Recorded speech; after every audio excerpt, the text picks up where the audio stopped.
Hello बच्चों, क्या हाल चाल? सब मस्त ना बेटा?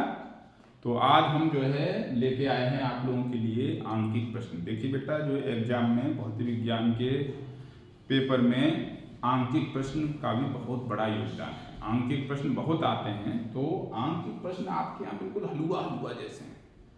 आज का लेक्चर देखने के बाद आपको सारे आंकिक प्रश्न जो हलवा लगते थे वो हलवा हो जाएंगे। और जो है आंकिक प्रश्न अगर मैं कोई बहुविकल्पी टाइप का आ रहा है तो आप उनके बिना सॉल्व किए भी आंसर लेके आ सकते हैं। इस टाइप की ट्रिक मैं आपको बता दूंगा। तो बेटा स्टार्ट करते हैं, है ना। ये बेटा यूनिट 1 का इस टाइप की देखिए। मैंने जो पिछले 10-12 साल के क्वेश्चन पेपर को जो है देखा, तो मैंने ये पाया कि कई बार जो है बिल्कुल सेम क्वेश्चन है, सिर्फ उनके जो है वैल्यू चेंज करके आ गया है।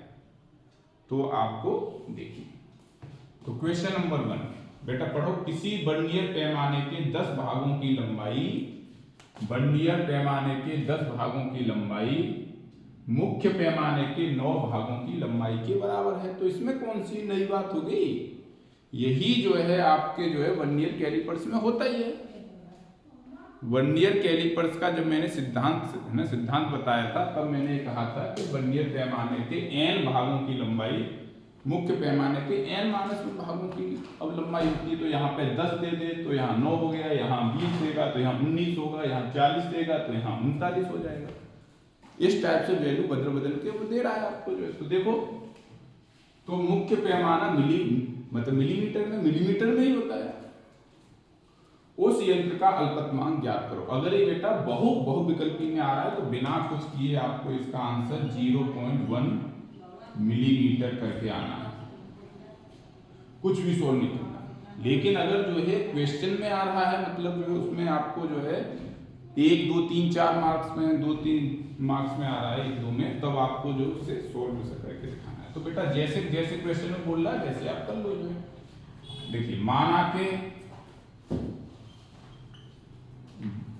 वर्नियर ना, ये V है, ये वाह है, वाह। वर्नियर पैमाने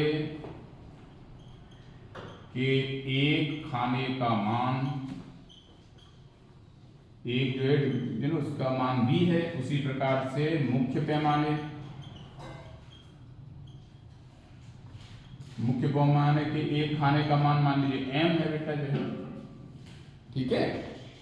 अब लिस्ट काउंट पूछ रहा है, अल्पतमांक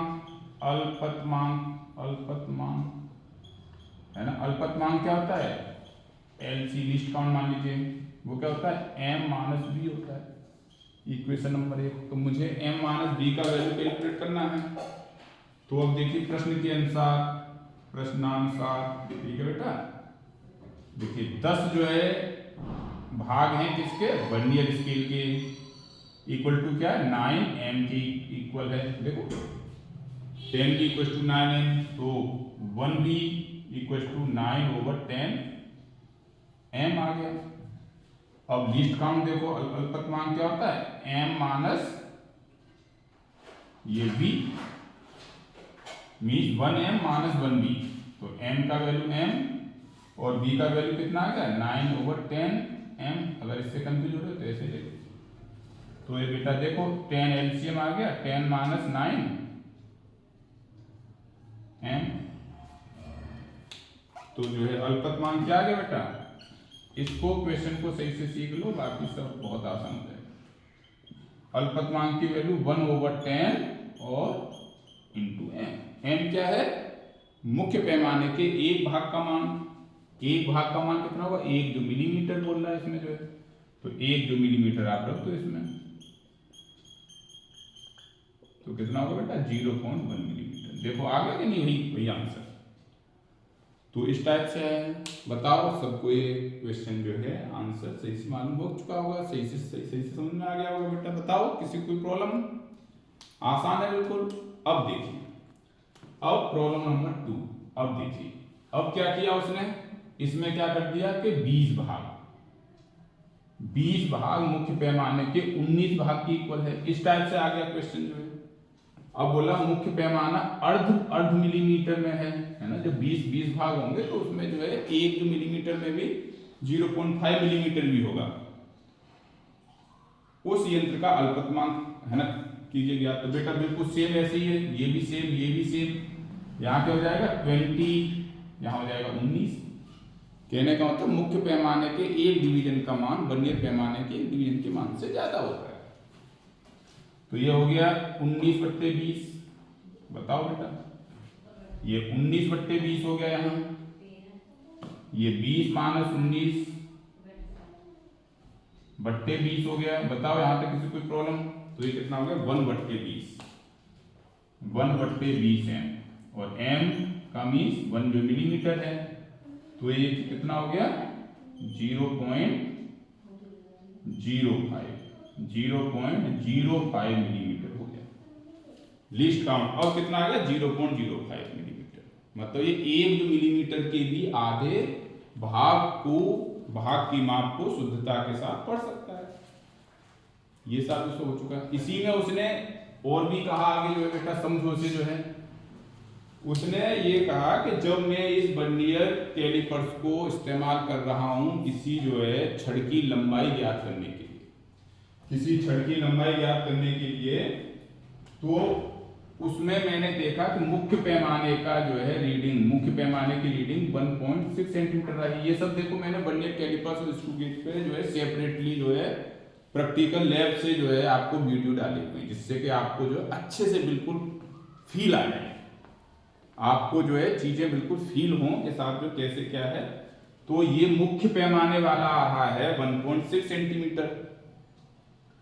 उसके बाद देखा कि वर्नियर पैमाने का 19वां खाना जो है मुख्य पैमाने के किसी खाने से एकदम सीध में आ रहा है।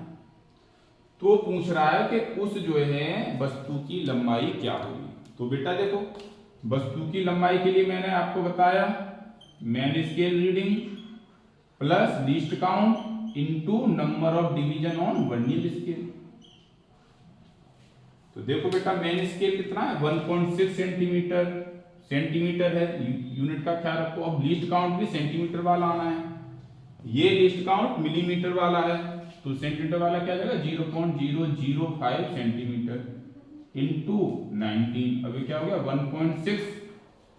1.6 सेंटीमीटर है प्लस है ना 19 × 5 = 95, तो 1 2 3, तो कितना होगा 1.695 सेंटीमीटर आसान है ना। अब ये सवाल का आंसर देखो बिल्कुल बेटा बच्चा क्लास वाला है, ठीक है। तो इसे आप बेटा कर लो, नोट कर लो, ठीक है। और देखिए आप जो है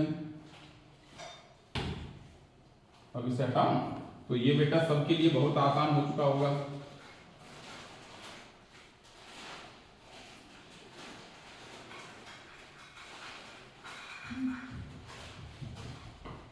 ये है बेटा लेक्चर नंबर 7।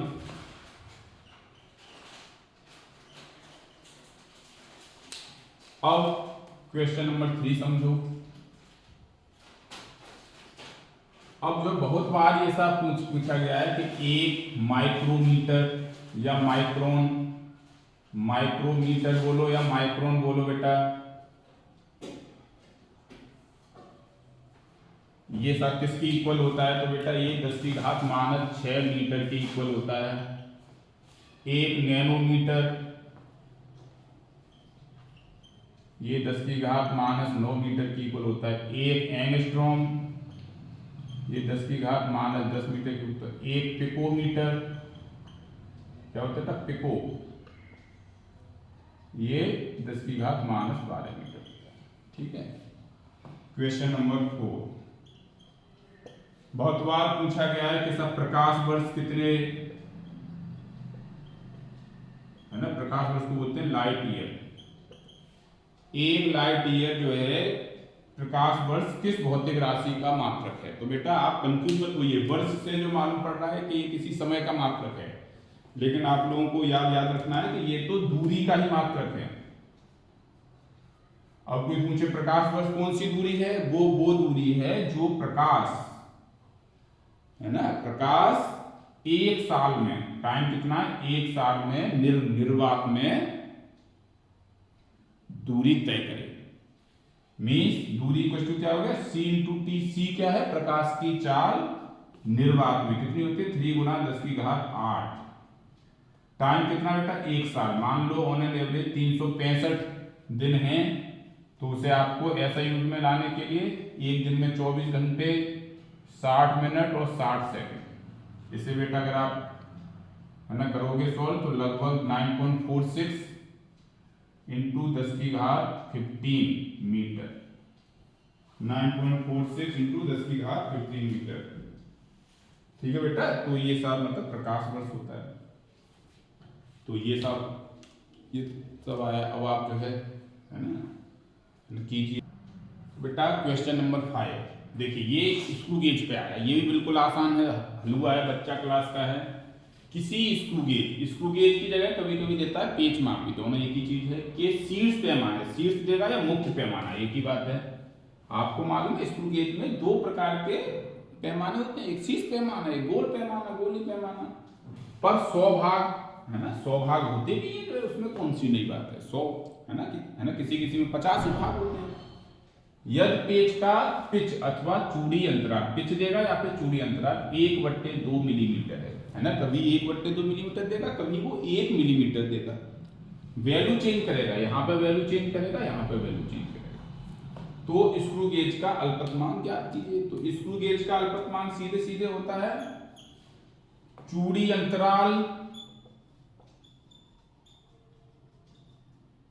बट्टे मुख्य पैमाने पर, शीर्ष पैमाने पर कुल खानों की संख्या। बिल्कुल आसान सा है। आपको जो है वर्नियर कैलिपर्स स्क्रू गेज पे जो भी प्रॉब्लम जो है करनी है, तो आप उसके लिए लेक्चर 5 और 6 आप देख लो। उसमें मैंने पूरा मतलब डेमोन्स्ट्रेशन करके बताया। कुल खानों की संख्या, कुल भागों की संख्या बेटा। तो देखो चूड़ी अंतराल कितना है 1/2, ये आप याद रखो मिलीमीटर में है, यूनिट बहुत जरूरी है। और बट्टे 100, ठीक है। तो बेटा कितना हो गया 0.5/100, तो 0.005 मिलीमीटर, ये इसका आंसर हो गया। ठीक है बेटा। इसी में देखो क्वेश्चन नंबर 6 में अब क्या कहा उसने, बिल्कुल सेम है ऐसी, ठीक है। बस यहां क्या कर दिया उसने 50 भाग है, तो फिर से वही 0.5 मिलीमीटर हाफ है और ओवर 50, तो क्या जाएगा 0.01 मिलीमीटर। ठीक है, सेंटीमीटर में तो 0.001 सेंटीमीटर। देखो ये किया यहाँ पे आ जाएगा, इतना आ जाएगा 1/100, तो यार तो इस टाइप से। अब इसी में देखो क्वेश्चन नंबर 7 सा पूछा उसने कि जो किसी तार का व्यास ज्ञात कर रहे हैं, तो जो है मुख्य पैमाने पे जो पाठ्यांक आ रहा है, मान लीजिए 2 जो मिलीमीटर आ रहा है बेटा, समझो 2 मिलीमीटर आ रहा है। और मुख्य जो पैमाने की जो सेंट्रल लाइन का 0 है, वो गोल जो पैमाने के है ना 50 में भाग से मिल रहा है, या जो मान लीजिए है ना कुछ भी मान लीजिए 25 में भाग से मिल रहा है। तो जो है उस तार का अनुप्रस्थ काट का व्यास क्या होगा। तो बेटा क्या करना है, व्यास क्या होगा, व्यास बराबर मेन स्केल रीडिंग है ना, जो भी है उसका unit plus least count into है ना सर्कुलर स्केल पे कितना हुआ डिवीजन जो है।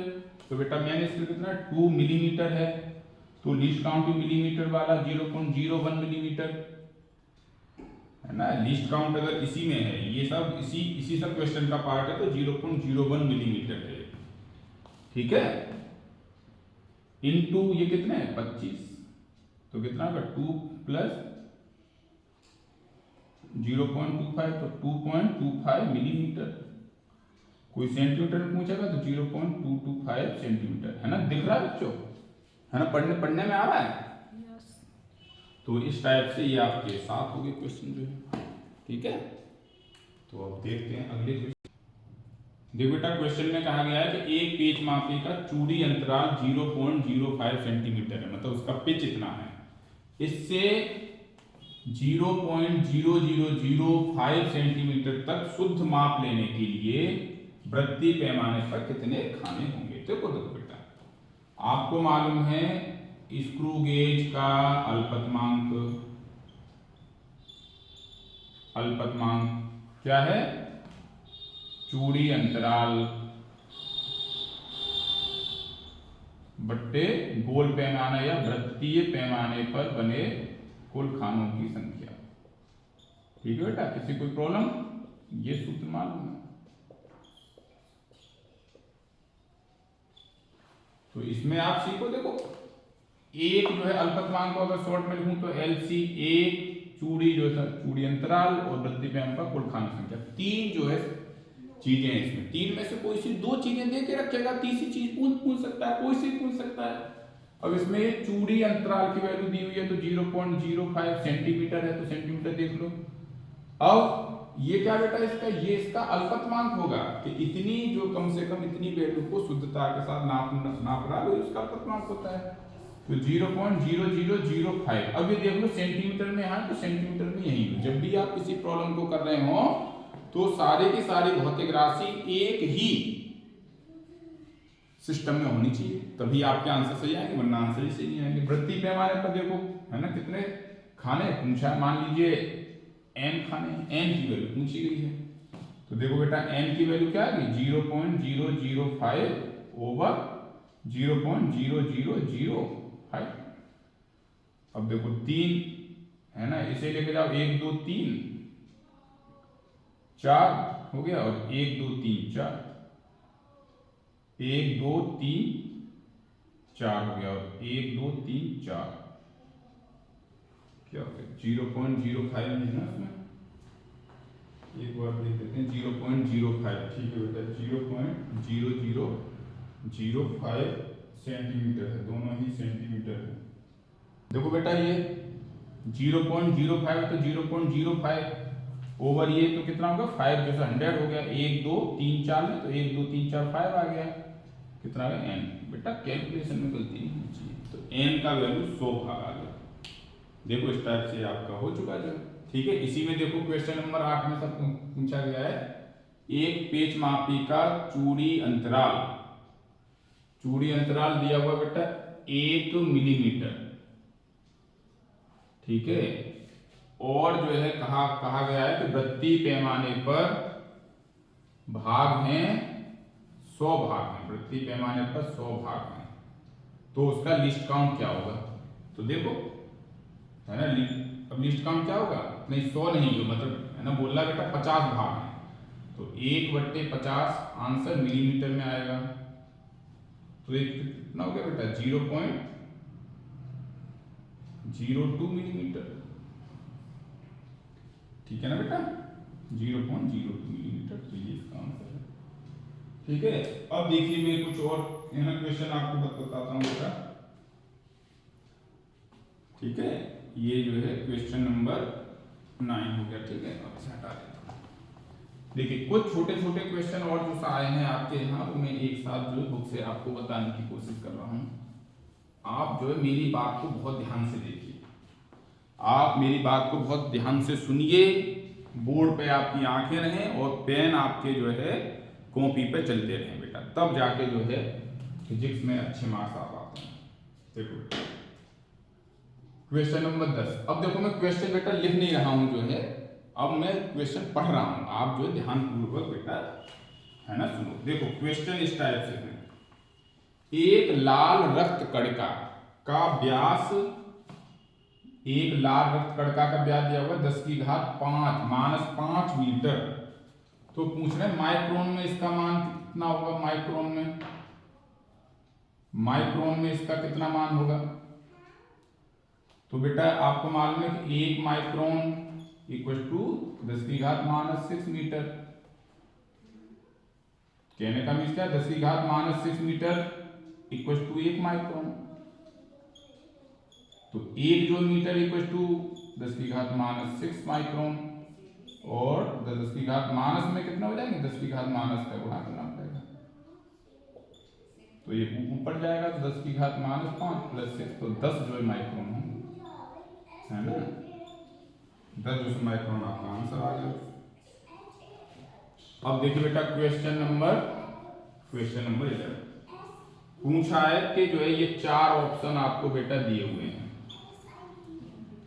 1 micron equal to 1000 millimetre, 1 micron 10⁻³ millimetre और 1 माइक्रोन 10⁻² सेंटीमीटर और जो है 1 माइक्रोन इक्वल टू 10⁻⁶ मीटर। देखो बेटा बुक में मैंने देखा कि बुक में जो है कई सारी चीजों के आंसर गलत भी दिए हुए हैं, तो आपको बुक पे है ना, वो क्या है बेसिकली टाइपिंग एरर है, वो सब जो है आपकी टाइपिंग मिस्टेक है। आप अपनी कंसेप्ट पे रखो ध्यान, है ना।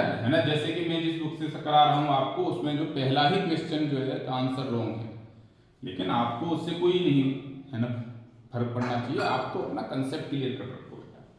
अब देखो इसमें पूछ रहा है कि इसमें कौन सा ऑप्शन गलत है, कौन सा ऑप्शन गलत है।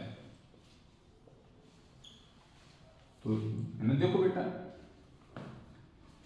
ये है मिलीमीटर। मिलीमीटर का मतलब होता है 10⁻³ यहां से ऊपर जाएगा तो ये भी 10⁻³ तो ये हो गया 10⁻⁶ हो गया, मतलब ये पहला सही है।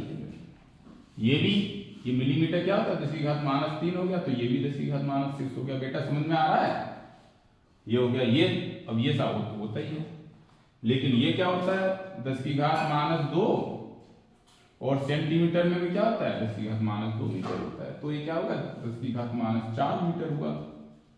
तो यही हमारा रॉन्ग है, मतलब तीसरा वाला ऑप्शन इसमें है, ठीक है। अब देखो बेटा और एक क्वेश्चन पूछा है कि जो मतलब परमाणु का आकार मुख्यतया होता है, परमाणु का आकार, क्वेश्चन सुनो बेटा ध्यान से, परमाणु का आकार मुख्यतया होता है, उसमें भी 4 ऑप्शन हैं। ये क्वेश्चन नंबर 12 देखो। अब क्या दिया आंसर फर्मी, है ना। आप लोग बेटा सीख लो फर्मी, एक फर्मी 10⁻⁻15 मीटर की इक्वल होता है, ओके, है ना। जिसे नहीं मालूम है वो सीख ले। एंगस्ट्रॉम मैंने बताया 10⁻10 मीटर होता है। माइक्रोन 10⁻6 मीटर होता है, इसे माइक्रोमीटर भी बोलते हैं। और एक है एक्स किरण मात्रक, है ना। एक्स जो है मध्य किरण की जो वेवलेंथ होती है वो वाला,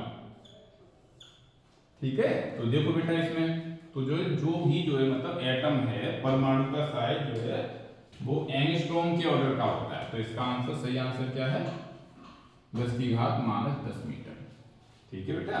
बताओ फिर कॉलम क्वेश्चन नंबर 13। एक मिनट में कितने माइक्रोसेकंड होते हैं, 1 मिनट में कितने माइक्रोसेकंड। तो बेटा पहले देख लो कि एक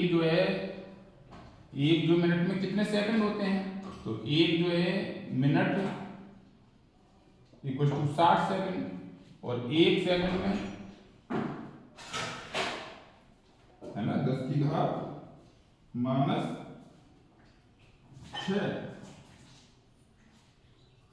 है ना। 1 सेकंड में है ना 10⁻⁶ माइक्रोसेकंड, तो क्या होगा 6 × 10⁻7 माइक्रोसेकंड, ठीक है बेटा। अब देखिए पूछ रहा है कि 1 माइक्रोमीटर का मान मीटर में बताओ, तो ऑलरेडी बता चुका हूं 1 माइक्रोमीटर, माइक्रोन जो 10⁻⁶ मीटर होता है, ये मैं ऑलरेडी बता चुका हूं। पूछ रहा है 1 माइक्रोमीटर में कितने मीटर, तो 10⁻6 मीटर, ठीक है बेटा। इसमें कोई प्रॉब्लम नहीं आनी चाहिए। तो ये सब जो है आपके सारे क्वेश्चंस मैं देख रहा हूं हो गए हैं। अब देखिए एक क्वेश्चन और सा पूछा गया है, देखो क्वेश्चन नंबर 14।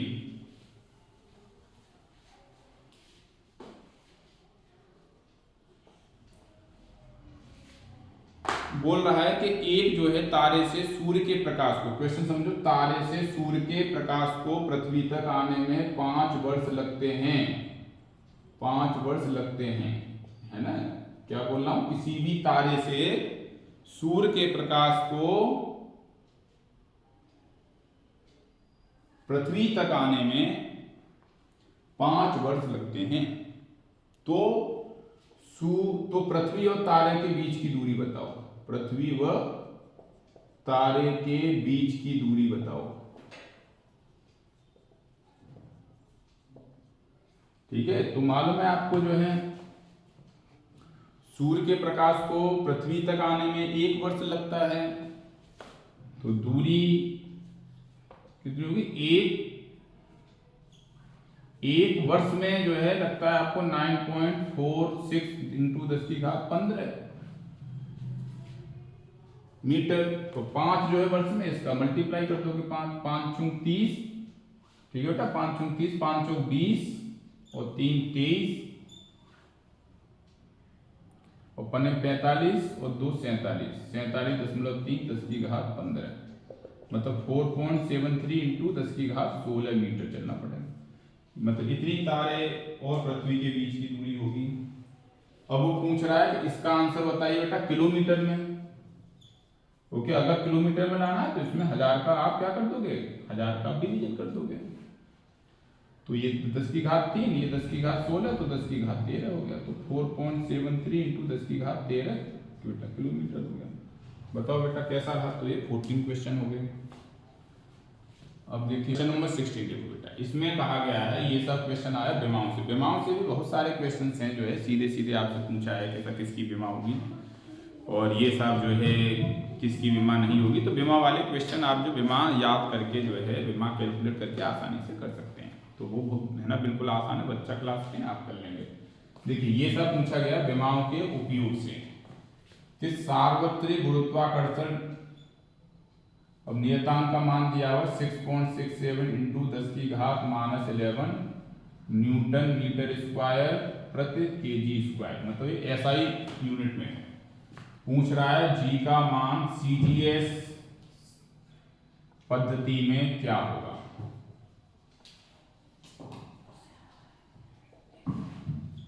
तो है ना, तो देखो बेटा अब जी का मान पूछा है तो जी का मुझे जो है डायमेंशन पहले मालूम होना चाहिए। जी का डायमेंशन m-1 L3T-2 ये होता है। अगर किसी को नहीं मालूम है तो बहुत आसानी से कैलकुलेट है ना कर भी सकता है किसी एक सूत्र से। मान लीजिए सूत्र है, हमें मालूम है न्यूटन का गुरुत्वाकर्षण का नियम F=G m1 m2 over r square.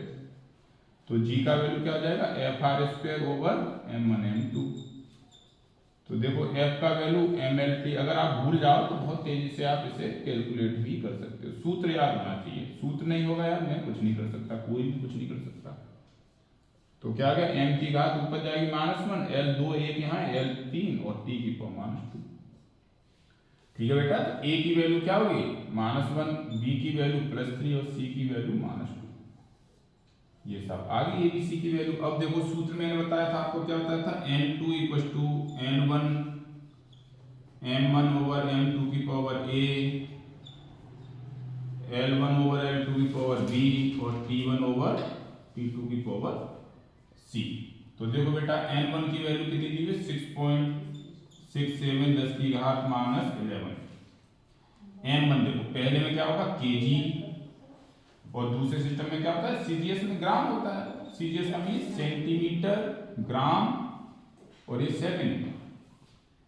a की पावर -1, l क्या है? मीटर है इसमें सेंटीमीटर की घात प्लस का 3 और सेकंड/सेकंड की घात -2। तो सेकंड/सेकंड 1 हो गया, 1 की घात -2, तो ये तो बेटा आंसर 1 ही आ गया इसका। तो अब इन्हें आप बेटा कर लेते हैं। यहाँ पे बेटा कर दो। यहाँ देखो 6.67 10⁻11 इंटू, देखो ये जो ग्राम में लेना है तो ये क्या होगा?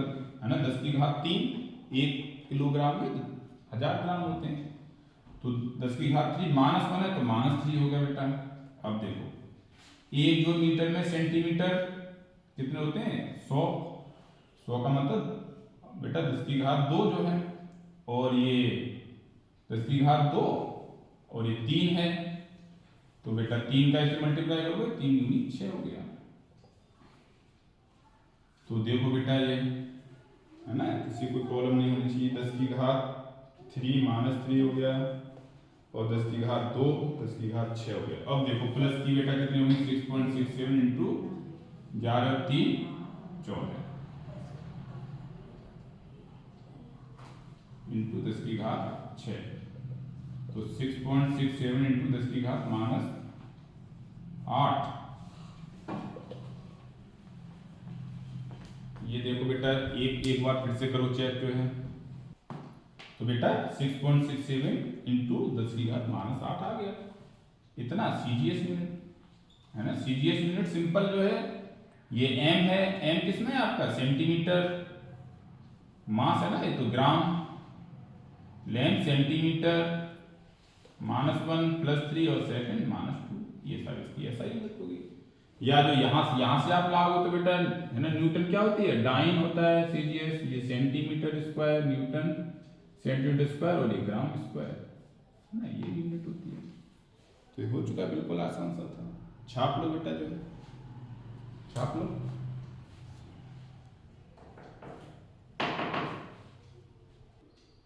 तो बेटा ये जो है आपने कुछ जो सो मतलब विमान और जो है स्क्रू गेज और वर्नियर कैलिपर्स के अल्पतमांक और जो छोटे छोटे जो माइक्रोमीटर, माइक्रोन, लाइट ईयर है ना, एटम का साइज, इस पे आपने ये क्वेश्चन देखिए। अब इसे आप जो ढंग से आप देखिए जो है, और इन्हें आप कीजिए बेटा। जब ये आप कर लेंगे तो मैं इसका एक पार्ट सेकंड और लेके आऊंगा, ओके, जिसमें मैं जो है बल, आघूर्ण, समांतर बल और जो है आपका जो है बलों का वियोजन और संयोजन वाले जो मतलब समांतर चतुर्भुज के बलों के समांतर चतुर्भुज के नियम के आधार पर कुछ आसान सी बिल्कुल बच्चा क्लास की है प्रॉब्लम, वो मैं बेटा अगले लेक्चर में आपको जल्दी से करवाऊंगा। तो जो तब तक आप इन्हें देखिए, और कोई प्रॉब्लम हो तो आप कमेंट बॉक्स में लिख के भेजिए। और अगर कोई चैनल पर नया है तो चैनल को सब्सक्राइब भी करें, शेयर भी करें, लाइक भी करें, जिससे कि ज़्यादा से ज़्यादा लोगों तक ये चीज़ पहुँच सके। थैंक यू बेटो, हैव अ नाइस डे।